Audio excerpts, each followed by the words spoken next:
Hello students, कैसे आप सब लोग। तो स्टूडेंट आई होप कि सब आप लोग अच्छे होंगे। और स्टूडेंट मुझे जो आजकल क्वेरीज आ रही हैं वो आ रही हैं डाउट से रिलेटेड तो आ ही रही हैं। और कुछ एक बच्चों को कन्फ्यूज़न है लास्ट प्रीवियस लेक्चर्स को लेकर, क्योंकि काफ़ी सारे बच्चे हैं जो अपने से लेट ज्वाइन हुए हैं, अपने ग्रुप्स में लगा लो या अपनी इस लर्निंग प्रोसेस के अंदर लेट ज्वाइन हुए हैं। तो मैं उन स्टूडेंट्स को यही बता दूँगा कि आप हम मेरे चैनल पर जाइए, वहाँ चैनल पे जाने के बाद उसे सब्सक्राइब करो, ठीक है ना। उसे सब्सक्राइब करो और आप देखोगे तो जो कंटेंट है वो कंटेंट सीरियल वाइज है, कॉन्टिन्यूस बेसिस पे है। एक के बाद अगला टॉपिक, अगले के बाद तीसरा टॉपिक, तीसरे के बाद चौथा टॉपिक, फिर चैप्टर कंप्लीट, फिर नेक्स्ट चैप्टर, ऐसे कॉन्टिन्यूस बेसिस पे आपको कंटेंट मिलेगा। तो किसी कारण आपके पास अगर डेली जो कंटेंट है वो मिस भी हो जाए, आपको जो मैं लिंक शेयर करता हूँ वो लिंक अगर आपसे मिस भी हो जाए, डिलीट हो जाए या किसी दिन नहीं भी पहुँचे, तो आप लोग खुद ही चैनल पर जाकर वीडियोस में जाकर उसे देख सकते हैं। क्लियर है स्टूडेंट। और प्रीवियस लेक्चर्स की अगर किसी बच्चे को रिक्वायरमेंट होती है क्लास नोट्स या होमवर्क्स की भी, तो वो मुझसे मांग सकता है कि सर मुझे इस डेट का, इस लेक्चर का मुझे क्लास वर्क या होमवर्क चाहिए, नोट्स चाहिए, तो वो भी मैं आपको प्रोवाइड करवा दूंगा। ठीक है, अगर आपका कांटेक्ट मेरे पास नहीं है तो वो मैं आपको कमेंट में ही अपना कांटेक्ट देकर शेयर करके और वो व्हाट्सएप पर मैं शेयर कर दूंगा। ठीक है ना स्टूडेंट।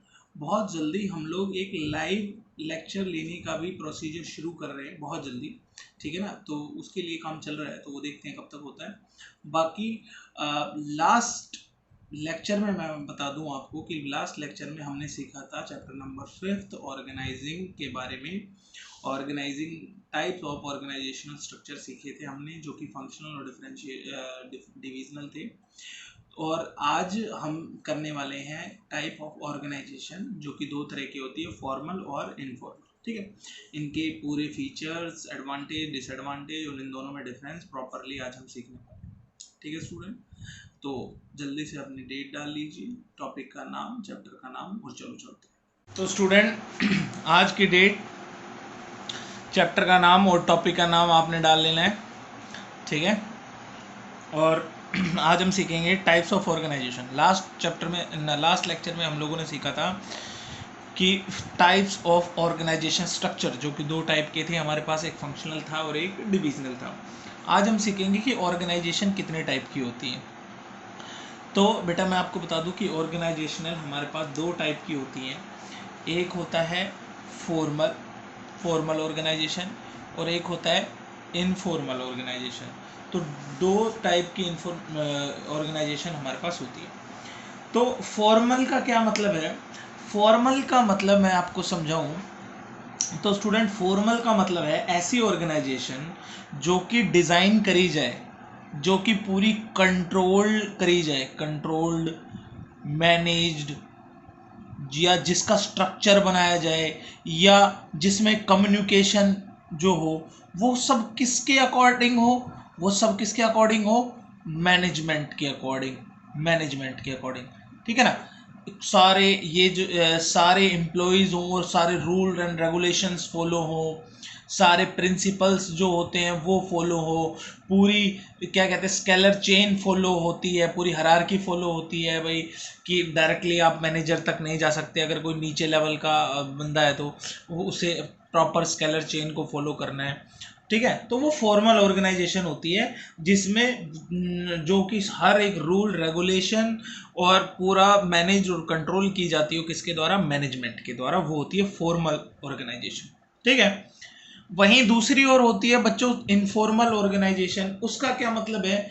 इनफॉर्मल का मतलब है स्टूडेंट कि ऐसी ऑर्गेनाइजेशन जिस पर कंट्रोल मैनेजमेंट का ना हो, वो अपने आप काम करती हो अपने आप, जैसे कि एम्प्लॉयज में क्या हो, काम पर ज़्यादा फोकस ना हो, बजाय किसके? आपसी बातचीत पर, आपसी भाईचारा बढ़ाने में। ठीक है, का ऑर्गेनाइजेशन गोल की तरफ ध्यान ना हो, कोई किसी की बात नहीं मान रहा है, ऐसे कोई कुछ भी कर रहा है, अपने मन की कर रहा है। ठीक है ना, मतलब मैनेजमेंट का रूल रेगुलेशंस को कम फॉलो करा जा रहा है, तो वो होता है इनफॉर्मल ऑर्गेनाइजेशन। हालांकि हम फॉर्मल की तरफ बढ़ रहे हैं, फॉर्मल के बारे में बातें जानेंगे हम, उसके बाद हम इनफॉर्मल के बारे में और भी डिटेल में चर्चा करेंगे। आज मैं सोच रहा हूँ आप लोगों को ये टॉपिक जो है टाइप्स ऑफ ऑर्गेनाइजेशन खत्म करवा देता हूँ, ताकि 2 लेक्चर में ना होकर ये एक ही लेक्चर में हो जाए। कोशिश मेरी यही रहेगी, बाकी देखते हैं। ठीक है स्टूडेंट, तो ये थी। अब पढ़ रहे हैं हम features of formal organisation. Feature of formal organisation, feature of formal organisation क्या मतलब है? फीचर ऑफ फॉर्मल ऑर्गेनाइजेशन का, फीचर्स ऑफ फॉर्मल ऑर्गेनाइजेशन का मतलब है, जैसा कि मैंने अभी बताया कि इसके क्या क्या फीचर होते हैं। पहला फीचर तो इसका ये है कि जो अथॉरिटी और रिस्पॉन्सिबिलिटी, कि किसके पास पावर है और कौन जवाबदेह है किस चीज का, इसके अंदर सारी चीजें क्या होती है? Specific, specific, specifies. ठीक है, मतलब सारी चीजें पता होती हैं, सारी चीजें मैनेजमेंट डिसाइड करके रखती है कि किसकी जॉब की पोजीशन कौन सी है, किसके पास क्या पावर है, ठीक है, कौन क्या काम करेगा, सब कुछ इसके अंदर होता है फॉर्मल ऑर्गेनाइजेशन के अंदर। हालांकि इनफॉर्मल में ये चीजें नहीं होती, पता ही नहीं होता, होच पोच हुआ रहता है कि कौन आदमी क्या काम करेगा, कौन क्या पावरफुल, कितना पावरफुल है, किसके पास क्या काम करने की पावर है, अथॉरिटी है, ठीक है, पता ही नहीं है। तो पहला फीचर तो ये है कि अथॉरिटी और रिस्पॉन्सिबिलिटी स्पेसिफाइज, ठीक है, कि जो अथॉरिटी और रिस्पॉन्सिबिलिटी है वो पता होती है, सबको स्पेसिफाई करी जाती है, पहले ही सबको बता दिया जाता है। दूसरी चीज, ये सारे procedures and law, rules and regulations, rule and regulations को फॉलो करते हैं फॉर्मल ऑर्गेनाइजेशन के अंदर। ठीक है, सारे रूल और रेगुलेशन का क्या करते हैं? फॉलो करते हैं। तीसरी चीज, तीसरा फीचर है कि इसे कौन बनाता है? It designed bye top management. जो टॉप मैनेजमेंट होती है वो फॉर्मल ऑर्गेनाइजेशन को डिजाइन करती है, बनाती है, क्रिएट करती है। क्लियर है student?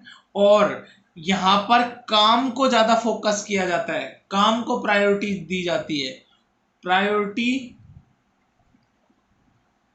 Priority given to job only. ठीक है, instead of personal relation, personal relations पर प्रायोरिटी नहीं दी जाती है, पर्सनल रिलेशन, तो पर्सनल रिलेशंस को स्टूडेंट प्रायोरिटी नहीं दी जाती है। ठीक है ना, आपसी भाईचारा, ठीक है, दोस्ती करना, ये सब प्रायोरिटी नहीं होती है। इसमें सिर्फ और सिर्फ ऑर्गेनाइजेशनल गोल को ध्यान में रखा जाता है। जो भी होता है काम के रिलेटेड होता है। आप फ्रेंडशिप है काम के रिलेटेड, बात कर रहे हो काम के रिलेटेड, लड़ाई कर रहे हो काम के रिलेटेड, समझा रहे हो काम के रिलेटेड, आपसी कोई भी सोशल रीजन किसी का भी नहीं होता है। जो भी होता है प्रायोरिटीज होती है, काम की होती है। तो ये 4 फीचर थे फॉर्मल ऑर्गेनाइजेशन के स्टूडेंट्स। अब हम पढ़ते हैं इसके एडवांटेजेस के बारे में, फॉर्मल ऑर्गेनाइजेशन के एडवांटेजेस के बारे में, कि क्या क्या एडवांटेज है, क्या क्या फायदे हैं। ठीक है, तो पहला फायदा यही है कि फिक्सेशन ऑफ रिस्पॉन्सिबिलिटी। ठीक है, कि रिस्पॉन्सिबिलिटी फिक्स कर दी जाती है कि किसका किसको क्या काम करना है, किसकी क्या जिम्मेदारी है। दूसरी चीज, ठीक है, क्या क्या होती है दूसरी चीज? कि सबको रूल और उनकी ड्यूटी समझा दी जाती है। ठीक है, प्रोवाइड रोल्स एंड ड्यूटी, किसको क्या काम करना है, किसकी क्या ड्यूटी है, टू ईच एम्प्लॉय। इसकी वजह से क्या होता है, कोई किसी दूसरे के काम में इन्वॉल्व नहीं होता, कोई किसी के बीच में नहीं डालता, या एक ही काम 2 बार नहीं हो जाता। इससे सबको अपना अपना काम क्लियर है। Provide rule and duty to each employees. ठीक है, ये हर एक आदमी को अलग से उसका काम दे दिया जाता है। ठीक है, ये अच्छी बात है। तीसरा क्या एडवांटेज है? इसमें यूनिटी ऑफ कमांड फॉलो होता है, यूनिटी ऑफ कमांड फॉलो होता है। चौथी क्या अच्छी बात है? कि ऑर्गेनाइजेशन स्टेबल रहती है। अगर सारे रूल रेगुलेशन और फॉर्मल ऑर्गेनाइजेशन के तहत कोई भी कंपनी काम करेगी तो स्टेबिलिटी रहेगी, यानी कि लंबे समय तक टिकी रहेगी। कोई क्या कहते हैं, कोई झगड़ा कॉन्फ्लिक्ट नहीं होगा, या कुछ गड़बड़ नहीं आएगी, कोई एम्प्लॉय छोड़ के नहीं जाएगा। ठीक है ना, सब सिस्टमेटिक ढंग से होगा तो स्टेबिलिटी बनी रहेगी लोगों की भी, और आपकी कंपनी भी लंबे समय तक टिकी रहेगी।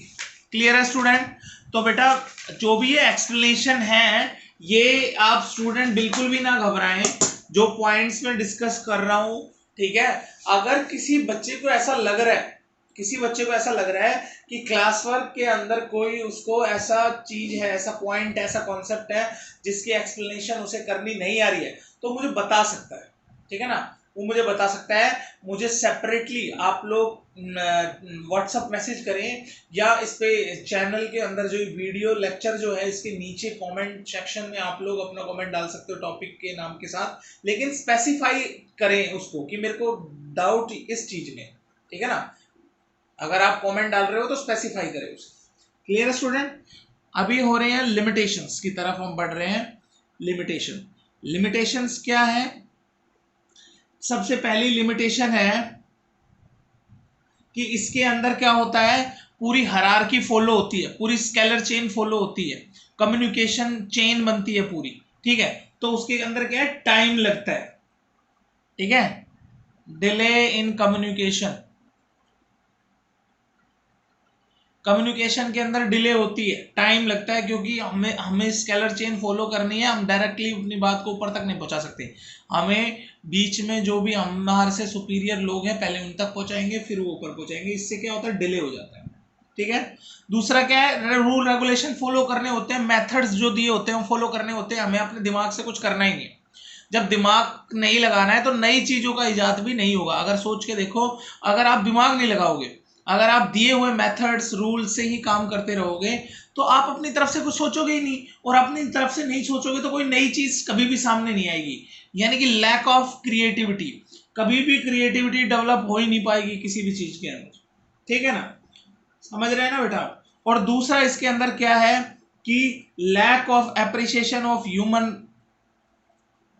लैक ऑफ एप्रिसिएशन, एप्रिसिएशन मतलब होता है बढ़ावा देना, ठीक है, ऑफ ह्यूमन रिलेशन, मतलब यहां मैंने जैसे बताया था इसके फीचर्स के अंदर, ठीक है, कि भाई ये सिर्फ और सिर्फ काम तक मतलब होता है, इससे लोगों की फीलिंग्स इमोशंस से कोई लेना देना नहीं है, उनकी फ्रेंडशिप उनके रिलेशनशिप किसी से कोई मतलब नहीं है, इससे सिर्फ काम तक लेना देना है। तो कहीं ना कहीं ये लोगों के रिलेशंस को अप्रिशिएट नहीं कर रहा, lack of appreciation of human relation. तो क्या होता है कि जैसे कई बार लोगों, जैसे मान लो कोई दो फ्रेंड है, दो फ्रेंडों के बीच में काम को लेकर झगड़ा करवा दिया या अलग अलग टीम में डाल दिया, तो उससे क्या होता है कि दोनों का चलो ठीक है, उनके मन में ऐसी खटास आ जाती है, मन में थोड़ा सा एक दूसरे के प्रति आक्रोश आ जाता है, तो उससे काम में फिर मन नहीं लगता उनका, ठीक है ना। तो ऐसा कई बार देखने को मिला है ऑर्गेनाइजेशंस में, तो ये चीज़ नहीं होनी चाहिए। ये तीन कुछ लिमिटेशन है कि delay in communication, lack of creativity और lack of appreciation of human relation. Clear student? अपने नेक्स्ट टॉपिक की तरफ हम बढ़ रहे हैं, जो कि है इनफॉर्मल ऑर्गेनाइजेशन। इनफॉर्मल ऑर्गेनाइजेशन, जैसा कि मैंने अभी बताया, इनफॉर्मल ऑर्गेनाइजेशन के अंदर ये सारी चीजें फॉलो नहीं होती है। आप तो क्या फॉलो होता है, ये हम फीचर में एक एक करके पढ़ लेते हैं, फीचर में अब पढ़ लेते हैं। तो सबसे पहले इसके फीचर्स देखेंगे, इससे आप समझोगे कि इनफॉर्मल ऑर्गेनाइजेशन क्या होती है।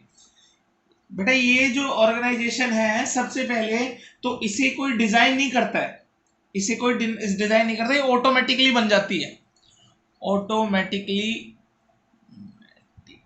क्रिएटेड, ये अपने आप बन जाता है। जैसे मान लो कंपनी में लोग काम कर रहे हैं, तो चार लोग अपने खाना खाते समय या खेलते समय, टीटी वगैरह कुछ खेलते समय दोस्ती हो गई, तो अपने आप बन गया ना रिलेशन, ठीक है ना। उसमें क्या है, कौन डिजाइन करता है, फॉर्मल को डिजाइन करती है टॉप मैनेजर। इसमें क्या है कि इसको कोई डिजाइन नहीं करता है, ये ऑटोमेटिकली क्रिएट हो जाती है, ठीक है।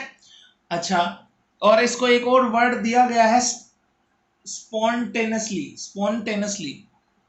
ठीक है, स्पॉन्टेनियसली क्या क्या मतलब है, अपने आप, स्पॉन्टेनियस का क्या मतलब है, अपने आप क्रिएट हो जाता है इनफॉर्मल ऑर्गेनाइजेशन, किसी मैनेजमेंट या किसी को क्रिएट करने की जरूरत नहीं, अपने आप क्रिएट होता है। जैसे मान लो दो, अब जैसे ऑर्गेनाइजेशन में क्या है, सबको भाई पार्क में बैठ के 4-5 लोगों को रेस्ट करने की आदत है, तो डेली जब 4-5 लोग आएंगे वहां पर रेस्ट करेंगे तो वो एक दूसरे को देखोगे यार हम तो डेली आ रहे हैं, तो आपस में बातचीत करना शुरू हो जाएगी, फिर धीरे धीरे फ्रेंडशिप हो जाएगी, तो अपने आप क्रिएट हो गए ना स्पॉन्टेनियसली, किसी मैनेजमेंट ने नहीं कहा कि तुम क्रिएट करो, अपने आप क्रिएट हो गए।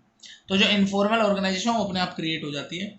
सेकेंड चीज है, अब सोचो जब इनका एक ग्रुप बन गया है, आपस में ग्रुप बन गया है, तो जो इनके रूल रेगुलेशन भी होंगे वो किन्हीं ऑफिशियल नहीं होंगे, वो on group norms, on group norms, norms मतलब, नॉर्म्स का मतलब रूल एंड रेगुलेशन होता है, कि इनके अपने ही रूल एंड रेगुलेशन होंगे, कोई ऑफिशियल रूल और रेगुलेशन नहीं होंगे, कोई ऑफिशियल रूल रेगुलेशंस को फॉलो ये नहीं करेंगे, इसके अपने ही होंगे, ठीक है। ऑन मतलब अपने ग्रुप के अपने ही नॉर्म्स होंगे। तीसरा क्या फीचर होगा कि ये जो स्ट्रक्चर है, ये जो स्ट्रक्चर है ये बहुत ज्यादा कॉम्प्लेक्स होगा, इसके बारे में किसी को कुछ पता ही नहीं होगा, कौन किससे क्या रिलेट है, किसकी क्या रिस्पॉन्सिबिलिटी है, अथॉरिटी रिस्पॉन्सिबिलिटी किसी को पता ही नहीं है, कौन आदमी क्या काम करता है किसी को नहीं पता, ठीक है। तो इसमें बहुत ज्यादा कंफ्यूजन हो जाता है। दूसरा क्या है, इसमें अंदर कोई स्केलर चेन फॉलो नहीं होती student, independent independent flow of communication, flow of communication, कि हमने तो सीखा है, फाइल ने हमें बताया है अगर नीचे से ऊपर बात पहुंचानी है तो फ्लो कुछ ऐसे चलेगा, ऊपर से नीचे तो फ्लो कुछ ऐसे चलेगा, इसके अंदर क्या है, फ्लो ऐसे चल रहा है, ऐसे चल रहा है, ऐसे चल रहा है, ऐसे, मतलब आप इसमें क्या है कि कुछ कह नहीं सकते हो। अगर मैं आपको एक डायग्रामेटिकली ढंग से समझाऊं तो आप इस बात को समझोगे कि मान लो हमने सीखा है कि भाई दो डिपार्टमेंट है, ये फाइनेंस डिपार्टमेंट है, ये अकाउंट डिपार्टमेंट है, ठीक है, इसका एसोसिएट, इसका एसोसिएट, इसका सीनियर एसोसिएट, इसका सीनियर एसोसिएट, इसका टीम लीडर, इसका टीम लीडर, इसका मैनेजर और इसका मैनेजर, ये पोजीशंस है, मैनेजर सबसे ऊपर, उसके नीचे, उसके नीचे, उसके नीचे, ठीक है। अब मान लो इसको इसके तक बात पहुंचानी है, इसको एसोसिएट को सीनियर, इस वाले डिपार्टमेंट के सीनियर एसोसिएट तक बात पहुंचानी है, तो दोनों सिनेरियो में देखो, अगर फॉर्मल ऑर्गेनाइजेशन होगी तो कैसे जाएगा, ये अपने बॉस को बोलेगा, बॉस अपने बॉस को बोलेगा, ये इस मैनेजर को बोलेगा, मैनेजर बोलेगा इसको, ये इसको बोलेगा, और फिर यहां तक बात पहुंचेगी, पूरा स्केलर चेन फॉलो हुई है, ठीक है। ये फॉर्मल ऑर्गेनाइजेशन।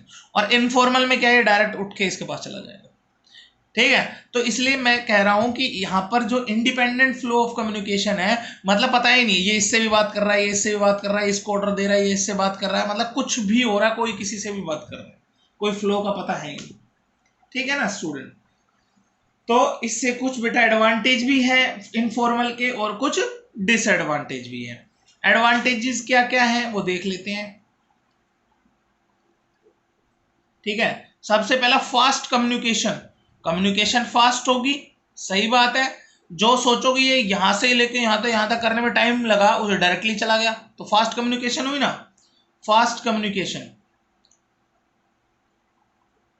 अच्छा, फिर है उसके बाद भाई सबकी सोशल नीड है वो फुलफिल हो जाती है, सेटिस्फैक्शन ऑफ सोशल नीड। जैसे कई बार कोई जॉब जब आप करोगे तो आप देखोगे कि हर आदमी को अपने काम तक ही मतलब है, तो आप लोग क्या हो जाओगे, यार मैं तो बोर हो गया, कोई फ्रेंड नहीं है मेरा, ऐसा कुछ है, ठीक है ना। वहीं अगर आपके जैसे 2-3 यार दोस्त आपको मिल गए तो बातें करते करते, मौज मस्ती करते करते काम करोगे तो पता ही नहीं चलेगा, तो उससे क्या होता है, सेटिस्फैक्शन ऑफ सोशल नीड, यानी जैसे आप फ्रेंडशिप वगैरह कुछ हो जाता है आपका, तो उससे क्या होता है, आप अपनी बात शेयर कर सकते हो, आपको किसी बॉस की बात बुरी लगी तो आप उससे डिस्कस कर सकते हो, अपनी अच्छी बातें बता सकते हो, खुशियां शेयर कर सकते हो, तो कहता है ये एक एडवांटेज होता है कि सोशल नीड को सेटिस्फाई करता है, इससे एम्प्लॉय खुश रहता है, और एम्प्लॉय खुश रहेगा तो काम अच्छा करेगा, काम अच्छा करेगा तो ऑर्गेनाइजेशनल की ग्रोथ होगी। क्लियर है स्टूडेंट। दूसरा क्या है कि इससे क्या होता है, इनफॉर्मल ऑर्गेनाइजेशन से क्या होता है, कई बार बहुत जैसे मुश्किल टास्क होती है वो भी कंप्लीट हो जाती है, और इनफॉर्मल ऑर्गेनाइजेशन से फायदा यही होता है कि जो कई बार बहुत मुश्किल टास्क होती है ना स्टूडेंट, वो भी हो जाता है। तो जैसे इसको बोलते हैं accomplishment of organisational objective, accomplishment of organisational objective, या फिर आप कह सकते हो कि increase efficiency of employees, employees की एफिशिएंसी इंक्रीज करता है क्योंकि वो पूरे सेटिस्फाई हैं, खुश हैं, एफिशिएंसी होगी तो बिजनेस के लिए अच्छा काम करेंगे। क्लियर है स्टूडेंट? तो ये कुछ एडवांटेज थे इनफॉर्मल ऑर्गेनाइजेशन के, ये कुछ एडवांटेज थे इनफॉर्मल ऑर्गेनाइजेशन के। ऐसे बहुत सारे एडवांटेज हैं जो आपके माइंड में आ सकते हैं और आप लिख सकते हो, ठीक है। आपका अगर आप किसी बच्चे के पास बुक है, आप सबके पास होगी, ठीक है, तो उस बुक्स में और भी कोई पॉइंट हो तो आप लोग लिख सकते हो, कोई इशू नहीं है। कुछ समझ में नहीं आए तो मैं बैठा हूँ, मेरे से पूछ लो। क्लियर है स्टूडेंट? हालांकि मैंने 3-4 लिखवा दिए, वो मोर देन सफिशिएंट है। नेक्स्ट है डिसएडवांटेज, नेक्स्ट है डिसएडवांटेज। क्या क्या डिसएडवांटेज है इसका? ये सबसे पहले डिसएडवांटेज यही है, स्प्रेड र्यूमर। कई बार र्यूमर भी फैल जाता है, इसकी वजह से गलत चीजें भी स्प्रेड हो जाती है। कोई रूल रेगुलेशन नहीं है तो कोई कुछ भी बोल रहा है किसी के बारे में, तो रूमर्स फैल जाते हैं, ठीक है। दूसरा क्या है? दूसरा ये है कि इसके अंदर क्या है, जो हमारा क्या कहते हैं, कोई चेंज हो रहा है, कोई चेंज अगर आया है, अब कोई चेंज आया कि किसी काम में, तो उसमें क्या होता है कि रूल रेगुलेशन वाले जो फॉर्मल ऑर्गेनाइजेशन है उसमें तो तुम एम्प्लॉय को बोल दोगे भाई आज से ये चेंज आया, आपने ये फॉलो करना है। लेकिन जहां ऐसे लोग हैं, ठीक है, जहां कोई रूल रेगुलेशन ही नहीं है, वहां उस चेंज को अडॉप्ट करना बहुत मुश्किल हो जाता है। तो डिफिकल्ट टू अडॉप्ट चेंज, ठीक है। फिर क्या होता है बेटा कि कई बार जब आप ग्रुप में होते हो, जैसे आपने ग्रुप बना लिया और हमने लिखा कि उस ग्रुप के अपने ही कुछ रूल है, ठीक है, तो अपने ही कुछ रूल है, तो आप अपने फायदे के लिए, एक कॉमन गोल के लिए उस ग्रुप में घुसते हो। लेकिन उस ग्रुप में इन्वॉल्व होने के बाद कई बार ग्रुप ऐसे डिसीजंस भी लेता है जिसके अंदर शायद तुम्हारी रजामंदी ना हो, ठीक है ना। तो लेकिन ग्रुप के प्रेशर के कारण आपको उनकी बात माननी पड़ती है, वो करना पड़ता है, ठीक है। तो प्रेशर टू फॉलो ग्रुप, कई बार ग्रुप गलत भी काम कर रहा होता है, लेकिन क्योंकि आप ग्रुप का पार्ट हो इसलिए आपको ग्रुप को फॉलो करना पड़ता है, उसके नॉर्म्स को फॉलो करना पड़ता है। क्लियर है स्टूडेंट? ठीक है। और इसके अंदर जो लीडर होता है वो इनफॉर्मल लीडर होता है, ठीक है, जो अपने आप क्रिएट हो जाता है, वो कोई लिखने वाली बात नहीं है। तो ये 3 डिसएडवांटेज थे जो इनफॉर्मल ऑर्गेनाइजेशंस के थे। क्लियर है स्टूडेंट? अब मैं आप लोगों को इनके बीच में डिफरेंस करवा देता हूं ताकि आपको दोनों ही टर्म ये अच्छे से क्लियर हो जाए और कोई कंफ्यूजन ना रहे। एक साइड लिखते हैं हम फॉर्मल और ये लिखते हैं इनफॉर्मल। तो पहला स्टूडेंट इसका तो मीनिंग तो यही होगा और इसका भी मीनिंग जो मैंने आपको बताया वही। तो पहला डिफरेंस तो दोनों का मीनिंग वो लिख देना। सेकंड डिफरेंस जो है वो आएगा कि ये कैसे क्रिएट होती है, वेल प्लान्ड, प्लान करने के बाद, वेल प्लान करके क्रिएट करी जाती है, created by management, bye top management. और ये अनप्लान्ड, ये क्या होता है, ऑटोमेटिकली क्रिएट हो जाती है, क्रिएट ऑटोमेटिकली या साइमल्टेनियसली ना स्पॉन्टेनियसली, ठीक है। अब इसमें क्या होता है, जो अथॉरिटी होती है, अथॉरिटी या आप कह दो duties, role and duties assigned by management, management assigned करती है रोल और ड्यूटी। और इसके अंदर ये ऐसा कुछ नहीं होता, इसके अंदर कुछ ऐसा नहीं होता। Authority arises out of personal quality, ठीक है। Role and duties are taken independently,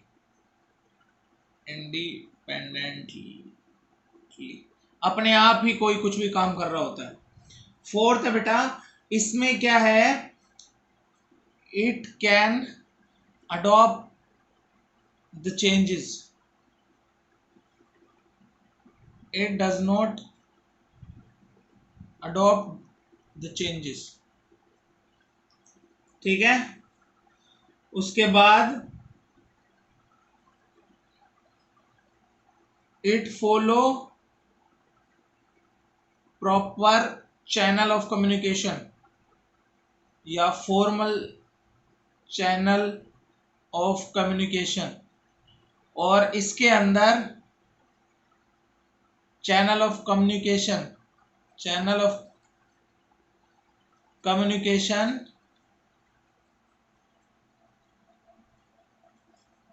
not determined।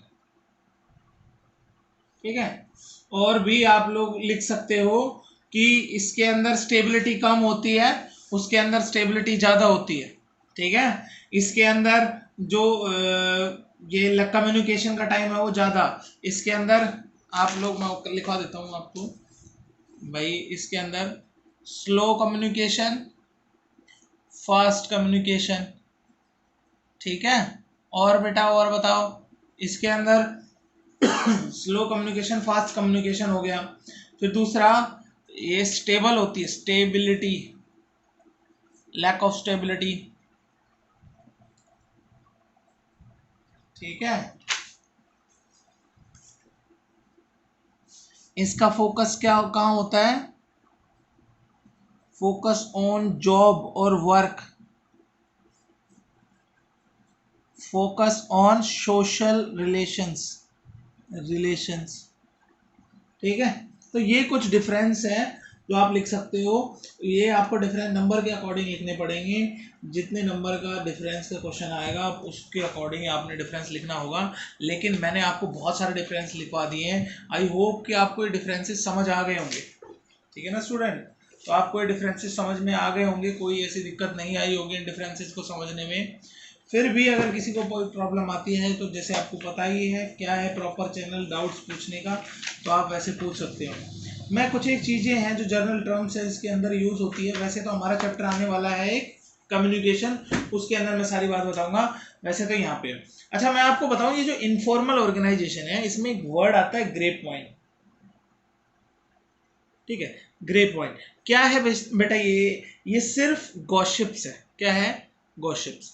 Gossips मतलब क्या होता है, ग्रे पॉइंट मतलब क्या होता है, ग्रे पॉइंट मतलब होता है informal channel of communication, channel of communication. कई बार एक नंबर में पूछ लिया जाता है, इसलिए मैं आपको बता रहा हूँ, ग्रे पॉइंट मतलब होता है इनफॉर्मल चैनल ऑफ कम्युनिकेशन। ठीक है, गॉसिप्स, गॉसिप्स मतलब होता है सब चुगली चाटे वाली बातें, चुगली चाटे, खुसर फुसर जो भी चलता है, ठीक है, एक दूसरे की पीठ के पीछे बातें, वो है इसका मतलब। तो इन इनफॉर्मल ऑर्गेनाइजेशन में कुछ ऐसा ही होता है। तो आप सोच के देखो कि अगर ऐसा होगा तो इन्फॉर्मेशन बहुत जल्दी से स्प्रेड होती है कोई भी बात, और कई बार गलत इन्फॉर्मेशन भी स्प्रेड हो जाती है, या जिसे हम र्यूमर भी कहते हैं। क्लियर स्टूडेंट, तो आज के लिए स्टूडेंट इतना ही। नेक्स्ट लेक्चर में आप कुछ और कंटेंट्स के साथ मिलेंगे। आज आप लोग ये कवर करें, कुछ डाउट हो तो मेरे से पूछें। तब तक के लिए बाय एंड टेक केयर।